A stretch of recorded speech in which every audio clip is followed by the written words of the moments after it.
Periods സമയത്ത് bleeding കുറയുന്നത് PCOSന്റെ ലക്ഷണമാണ്. PCOS ഉള്ളവരിൽ പീരീഡ്സ് ഇറഗുലർ ആയിട്ട് കാണാം, അതുപോലെ തന്നെ പീരീഡ് ഫ്ലോ വളരെ കുറവായിട്ടും കാണാം. പക്ഷെ എല്ലാവരിലും പീരീഡ്സ് സമയത്ത് ബ്ലീഡിങ് കുറയുന്നത് PCOS കാരണം ആവണമെന്നില്ല. അത് മറ്റു പല കാരണങ്ങൾ കൊണ്ടാവാം.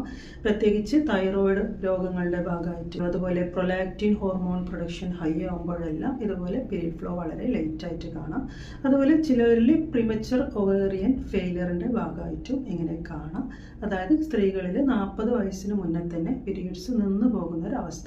സോ ഈ ഒരു കണ്ടീഷനിലും പീരീഡ് ഫ്ലോ വളരെ കുറവായിട്ട് കാണാം. ഇനി നാച്ചുറലി സ്ത്രീകളിൽ ആർത്തവ വിരാമത്തോടനുബന്ധിച്ചും അതുപോലെ കൗമാരക്കാരിൽ പീരീഡ്സ് തുടങ്ങുന്ന സമയത്തും എല്ലാം ഇതുപോലെ പീരീഡ് ഫ്ലോ വളരെ ലേറ്റ് ആയിട്ട് കാണാം.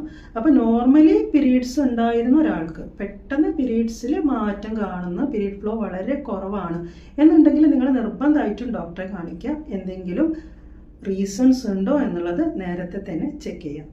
പീരീഡ് ഇഷ്യൂസിന് ഹോമിയോപ്പതി വളരെ ഫലപ്രദമാണ്.